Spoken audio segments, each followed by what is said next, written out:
The transport ship landed on Velnara Prime with a rough jolt. Ethan Cole grabbed the side rail as dust and wind filled the airlock. The planet looked half dead. Pale skies, cracked ground, and tall, crystal-like towers shining in the distance. He had been sent there by the Galactic Union to repair the broken communication grid after a massive ion storm. The moment he stepped out, the air felt heavy, like it carried secrets. The outpost stood quiet, too quiet for a place that once held 10,000 workers. Now there were maybe a few hundred. Some stared at Ethan as if a human was the strangest thing they had ever seen. He adjusted his toolkit on his shoulder and walked toward the main control dome. Inside, glowing alien symbols pulsed softly on the walls. The overseer, a tall gray-skinned alien with glowing blue eyes, greeted him stiffly. "Engineer Cole," the overseer said, "you are here to restore our communication array. You will need assistance. We have assigned you one of our attendants." Ethan nodded. "That's fine, as long as they can follow instructions." The overseer made a small sound, something between a sigh and a hiss. "She is deficient, but she speaks strangely. Do not be alarmed." Before Ethan could ask more, the door behind the overseer opened, and she walked in. The alien woman was tall, elegant, and moved with a quiet grace that didn't fit the idea of a servant. Her skin shimmered faintly under the blue lights, like silver dust had settled on her. Her long dark hair was braided neatly, and she wore a plain gray uniform. But her eyes, deep violet and steady, carried a strange authority. "Engineer," she said softly, bowing slightly. "I am Lyra. I have been told to assist you." Her voice was calm, smooth, and formal. Ethan found himself straightening his back without realizing it. Sure," he said. "Let's get started. The array's power grid is unstable." She nodded once and turned sharply, already walking toward the door as if he were following her. The overseer's eyes twitched. Ethan caught it, that small sign of discomfort. It was clear that even the overseer didn't feel fully in control around this Maid. They reached the main relay tower an hour later. The structure rose high into the fog, its metal sides marked with alien runes and union patches. Ethan pulled out his tools and opened the power hatch while Lyra stood beside him, studying the readings. "You've done this before?" Ethan asked casually. "I have studied many systems," she replied. "Yours are simpler but stable." He paused, frowning slightly. "Simpler? You talk like you've worked with human tech for years." "I learn fast," she said, her tone light but distant. As they worked, Ethan noticed her every movement, precise, almost practiced like someone trained in command. When he handed her a tool, she didn't fumble. She knew the sequence of repairs without needing to ask. At one point, the energy cell overloaded, flashing bright red. Ethan jumped back, but Lyra pressed her hand to the control pad, humming in her own language. The energy steadied instantly. He blinked. "What did you do?" "I asked it to calm," she said simply, her voice firm but gentle. Ethan stared at her. "You asked it?" "Machines respond to respect," she said with a faint smile. He wasn't sure if she was joking or serious. By sunset, they had stabilized the lower array. Ethan wiped sweat from his face and looked at her. She stood perfectly still, eyes closed, as the glowing towers reflected orange light across her features. For a moment, she didn't look like a worker. She looked like someone standing before her own kingdom. That night, the outpost felt even emptier. The corridors hummed with low power, and faint whispers traveled through the vents. Ethan found his small bunk room and set down his toolkit. But before he could rest, a knock sounded on the door. He opened it to find Lyra holding a data pad. "You left your report unfinished," she said. He smiled awkwardly. "You're checking my reports now?" "It is my duty to assist," she said. "May I?" He shrugged. "Sure." She walked in, graceful as always, and sat across from him. Her fingers moved quickly across the data pad, rewriting sections of the report with perfect technical phrasing. Ethan leaned forward, surprised. "You understand human engineering terms?" She looked up, meeting his gaze. "I understand many languages. Some knowledge cannot be unlearned." "Unlearned?" he repeated. She hesitated, then smiled faintly, changing the topic. "You make your letters strong and short. Humans write like they fight, quick and direct." He chuckled. "And how do your people write?" She looked at the glowing screen. "Like we breathe, slow and careful. Every word has a rhythm." There was something sad behind her words. But before Ethan could ask more, the outpost alarm flickered. A low, rhythmic pulse. She stood instantly, posture straight, eyes sharp. "They are searching," she said under her breath. Ethan frowned. "Who?" "The patrol," she said. "They come sometimes at night. What are they searching for?" Her violet eyes met his. For someone who should not exist. Before he could say anything, she motioned for silence and touched the door panel. The lights dimmed automatically. Ethan's heart pounded as distant footsteps echoed through the hall. Through the small window, he saw armored soldiers moving in formation, scanning every room. One of them shouted in a harsh alien language. Lyra stiffened. Ethan whispered, "You said they're searching for someone who shouldn't exist?" "Yes," she said softly. "They are searching for me." The soldiers moved closer. Ethan quickly turned off the datapad, grabbed his toolkit, and whispered, "This way." He led her through a maintenance hatch that opened behind his bunk. The narrow tunnel beyond smelled of dust and metal. Lyra followed quietly, her every step measured. Even in the dark, she didn't panic.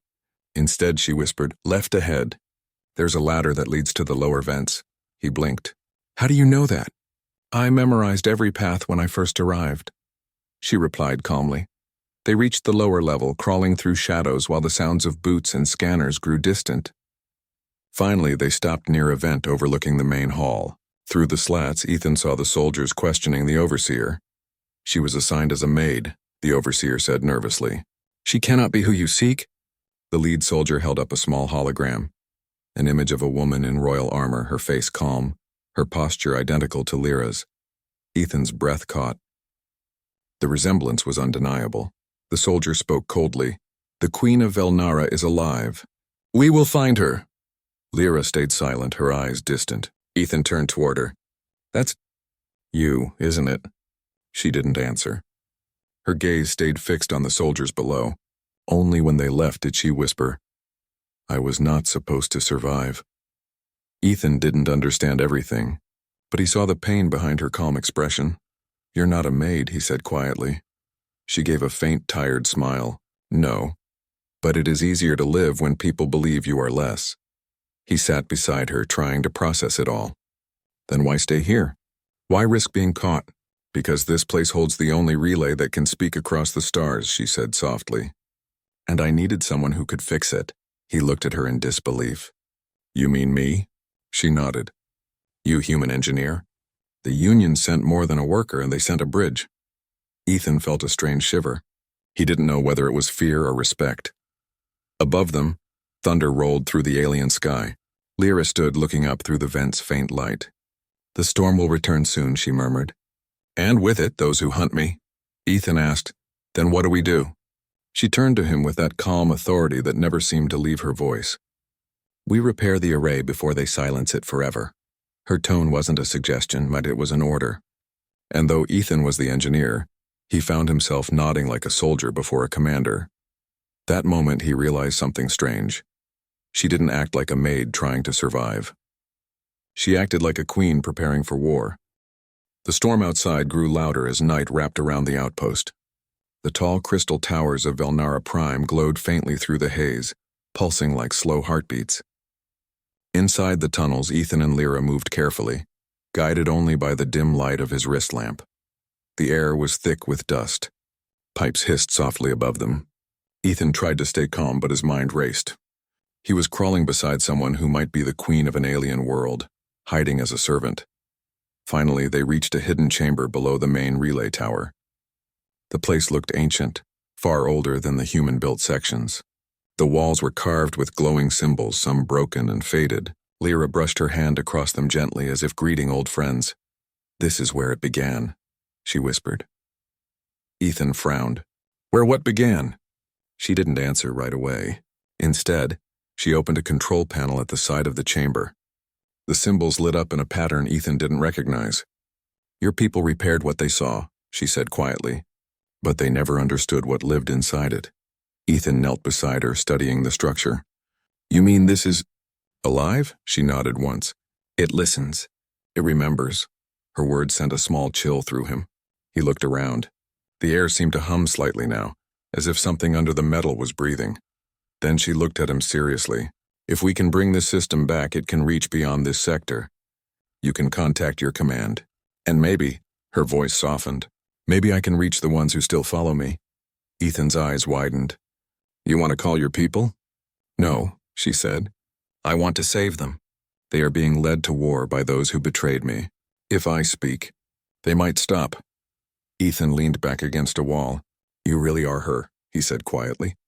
The queen, she looked away. I was. Now I am only Lyra. Hours passed as they worked side by side. Ethan connected power couplers while Lyra traced the old alien circuits. She seemed to know exactly where to place her hands, how to balance the flow of energy. Every time something sparked, she would hum softly and the power would calm. Ethan couldn't help but watch her. There was no fear in her, only patience and quiet strength. She didn't order him like a ruler. She guided him like a teacher. When they took a short break, Ethan sat on a crate, catching his breath. So, he said, if you're a queen, why hide here? You could have escaped the system. Her expression darkened. A queen cannot run when her people are trapped. The Union would not protect me. They think my planet is peaceful. They do not see the shadows beneath. What kind of shadows? He asked softly. She looked at him, her violet eyes glowing faintly in the dim light. Those who killed my family. Those who want a new war between our kind and yours. Ethan felt a heaviness in his chest. He'd heard stories of the Velnari War decades ago, the one that ended when both sides signed a fragile peace. If she was telling the truth, her death had been the symbol that ended it. And now she was alive. So if they find out you're alive, he said, the war starts again. She nodded slowly. Unless we speak first. Suddenly the lights above them flickered. A low tremor shook the floor. Ethan stood up fast. What was that? Lyra tilted her head, listening. Not a quake. Engines, coming from above. They hurried to the nearest access tunnel and looked through a small viewing port. Outside, through the mist, glowing lights descended from the clouds. Ships, not human ones either. Their wings curved like blades and their engines left trails of blue smoke. They found us, Lyra whispered. Ethan cursed under his breath. We have to move. No, she said firmly. We have to finish the connection. If we flee now, this relay will die forever. He looked at her, confused. Are you serious? They're landing right above us. She turned toward him, her expression calm but her eyes fierce. Ethan Cole, I have been running since I was 15. I will not run again. Something in her voice silenced him. She wasn't just stubborn. She was determined in a way that shook him. Then tell me what to do, he said finally. For a moment her eyes softened, like she hadn't expected him to agree. Connect the lower junction. I will handle the upper core. He nodded and hurried to the lower console. Sparks flew as he rewired the old couplers, his hands shaking slightly. He could hear the ships above landing, metal scraping against the surface. Distant voices echoed down the tunnels. Lyra stood before the glowing crystal heart of the chamber. She raised her hand, pressing her palm against it. The runes began to pulse faster, matching her breathing. The whole room filled with soft blue light. Then Ethan heard boots, close. Someone was coming. Lyra, he whispered urgently. We've got company. Just a little longer, she said calmly. He looked back and saw shadows moving in the tunnel. The sound of weapons charging filled the air. Lyra, he shouted. She turned suddenly, her eyes glowing bright silver. Cover your eyes, he obeyed without thinking. A second later, a burst of white light exploded through the chamber, followed by a wave of sound. When Ethan opened his eyes again, the soldiers who had entered were on the ground, stunned but alive. He stared at her, speechless. What was that? A memory, she said softly. This place remembers me. Before he could reply, the console beeped, a strong rhythmic pulse. The relay was online. You did it, Ethan said. It's transmitting. Lyra smiled faintly. Then there is still hope. They climbed back to the surface through a hidden shaft. The colony was in chaos. The storm clouds had thickened, lightning striking the distant towers.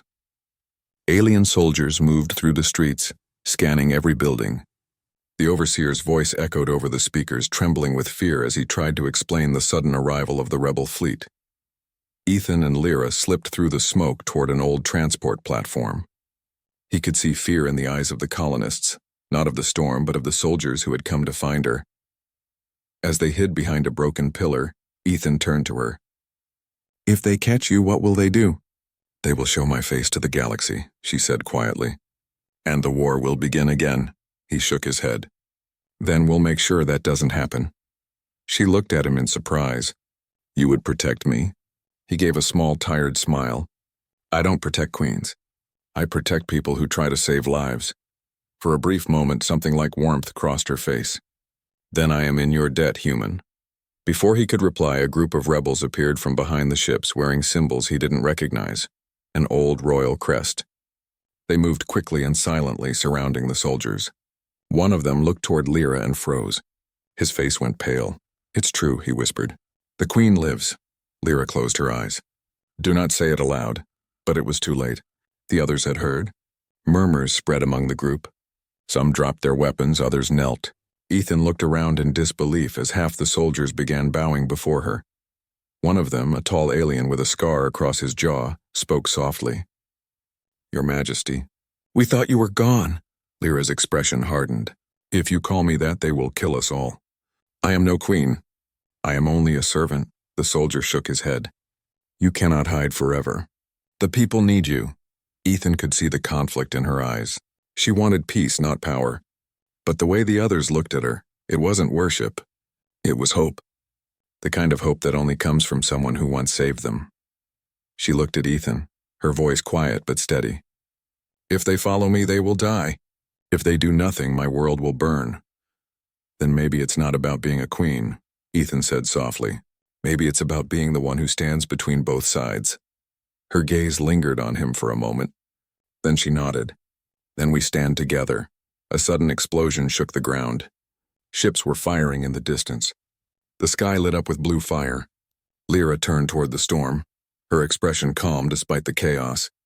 They will come for me soon, she said. And you must decide, Ethan Cole.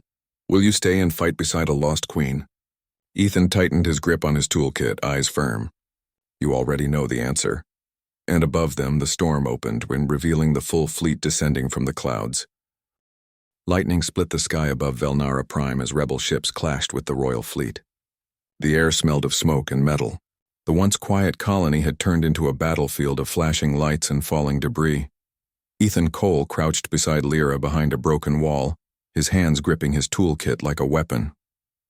He had never seen such chaos. Soldiers shouted in the alien tongue, civilians ran for cover, and the storm raged louder than ever. Lyra stood tall despite the wind tearing through her hair. Her calmness made her seem untouchable, almost unreal. Around them, the small group of rebels who had recognized her waited for orders.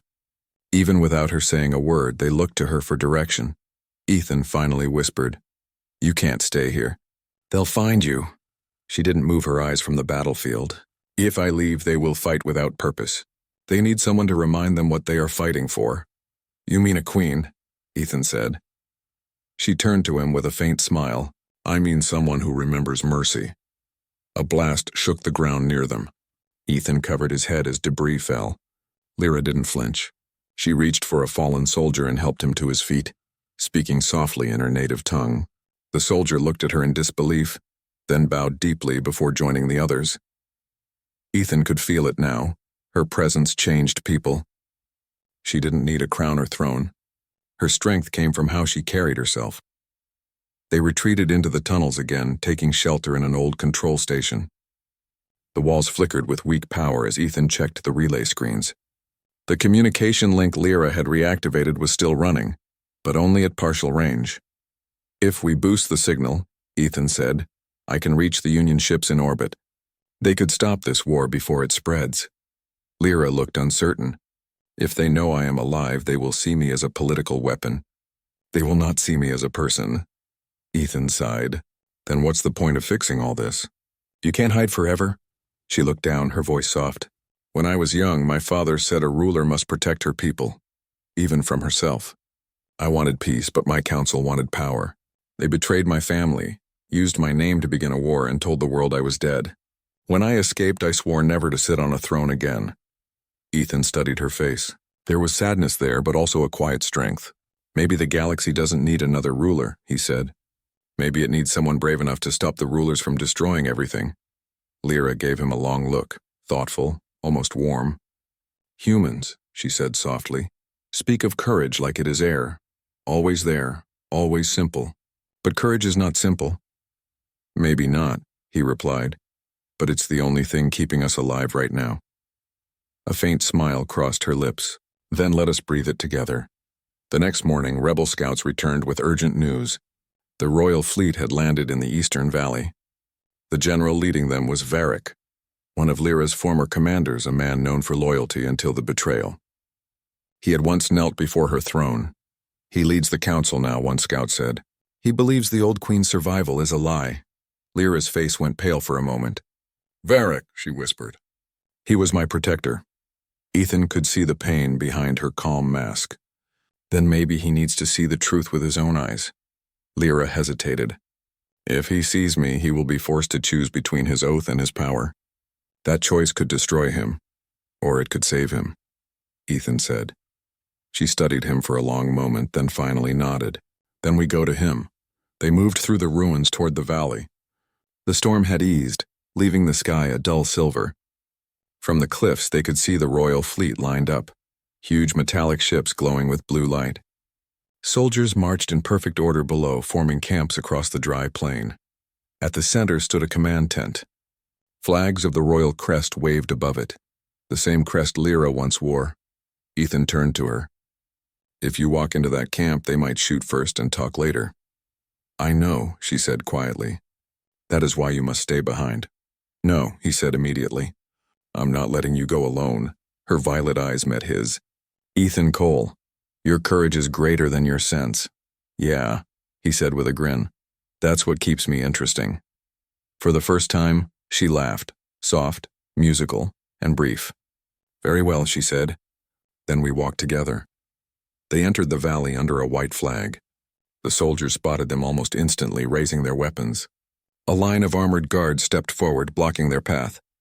The one in the center, a tall alien with gray armor and sharp features, Monty stepped out. His expression froze the moment he saw her. Impossible, he whispered. You cannot be real. Lyra removed the hood from her head. Her hair shimmered in the light. I am real, Varric. The general took a slow step forward, eyes wide. Your Majesty, we saw your ship fall. We found your crest among the wreckage. You found what they wanted you to find, she said. You were lied to, as was I. The soldiers murmured among themselves. Some dropped to one knee instinctively, old training rising to the surface. Others looked uncertain, glancing between their general and the woman before them. Varric's face twisted with conflict. If you are truly her, he said slowly, then you have come to reclaim the throne. I have not come for power, Lyra said firmly. I came to stop the killing, he frowned. You don't understand. The rebels use your name to destroy the order we built. Order? She interrupted, her voice rising slightly. Order built on lies? On the blood of my family? The soldiers fell silent. The wind carried her words across the valley. Varric stepped closer, lowering his voice. If you are truly the queen, then you know the cost of defiance. The council will not let you live. Then let them try, she said quietly. But I will not be silent while my people die for a false peace. Ethan stood beside her, silent but ready. He could see the emotion on Varric's face. Loyalty, guilt, fear. Finally, Varric dropped to one knee. Then command me, my queen. The words spread like fire. The soldiers echoed him, kneeling one by one. The sight made Ethan's chest tighten. Lyra, once a maid in hiding, now stood before an army that remembered her name. But before she could speak, the sky roared again. A massive warship broke through the clouds, not from the rebels or the royal fleet, but from above the planet. Its markings were human. Ethan stared in disbelief. That's a Union ship. They must have followed my last signal. The ship's voice boomed through loudspeakers. Attention, all Velnari forces. Cease combat and surrender your leader for questioning. Lyra turned to Ethan slowly. They came for me? Ethan swallowed hard. They think you started this war. Varric stood, glaring up at the sky. The humans would dare threaten our queen? Ethan stepped forward quickly. No. Listen to me. They don't understand what's happening. If we fight them, this turns into a full galactic war. Lyra looked between them, her soldiers ready for battle, the Union ship preparing to strike. She took a deep breath, her face calm again. Then we will not fight, she said. Ethan blinked. What? We will show them who we are, she said firmly. If I surrender, perhaps they will listen. Lyra. You can't. Ethan began, but she placed a hand on his shoulder. Ethan Cole? She said softly. You taught me that courage is the only thing that keeps us alive. Let me prove I have learned. He stared at her, speechless. Then, before anyone could stop her, Lyra stepped forward into the open plain, raising her hands toward the sky. The Union ship's lights locked on her. For a heartbeat, the world held its breath. This is Queen Lyra of Velnara, she said clearly. I come not to fight but to speak. If you wish to end this war, listen or destroy me, and end your own peace. Her voice echoed through the storm. The soldiers, rebels, and even Ethan watched in silence as the Union ship hovered, engines thrumming, weapons charged, deciding her fate.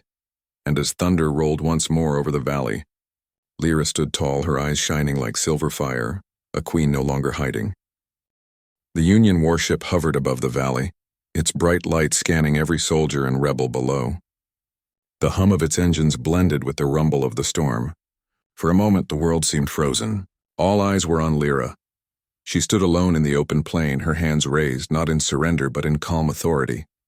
The soldiers behind her, once hesitant, now mirrored her composure. The rebels, too, remained silent, waiting for the first sign of what she would do. Ethan stood at her side, feeling the weight of every life in the valley pressing on him. He glanced up at her, ready to act if the Union decided to fire. But she did not flinch. Her violet eyes shone with a quiet confidence that made his own heart steady.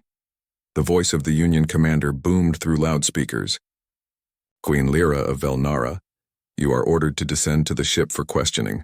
Compliance will prevent bloodshed. Lyra's voice rang out, clear and commanding. I am Queen Lyra of Velnara, she said. But I am not here to command war. I am here to save my people from a war they do not understand. If you wish to know the truth, listen. If you choose violence, you will only bring ruin to all. The voice on the ship paused. Silence spread across the valley. Even the soldiers and rebels held their breath, Ethan whispered. She's incredible. Yes, she said softly, without taking her eyes from the sky. She is the one who saved us, he thought, though he did not say it aloud. Moments later, a smaller Union shuttle descended. Its doors opened to reveal two officers. They stepped out cautiously, weapons lowered but ready. One of them spoke, trying to sound confident. Queen Lyra, you are to come aboard for protection and questioning. Lyra shook her head slowly. You misunderstand. I have done nothing to threaten peace. My people are already safe, until the council who betrayed me found my name. One of the officers glanced at Ethan, uncertainty in his eyes. And this human? He helped repair our communication grid, Lyra said simply. Without him, your ship would not know we survived. Ethan felt a blush rising to his face. It was nothing, he muttered. Lyra looked at him with a faint smile. It was everything. Courage can be simple. He reminds us of that.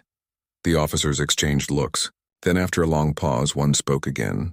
Then we will hear your message. Speak clearly. She took a deep breath. To every soldier, every citizen of Velnara, your queen is alive. Your families are safe. Do not allow those who betray you to use my name for war. Listen to reason, not lies. Stand down and rebuild your world. The storm seemed to pause as her words echoed across the valley. One by one, soldiers lowered their weapons. Rebels stepped forward cautiously, no longer hostile but watchful. Varric, standing in the front line, spoke slowly. All this time, you have only wanted peace?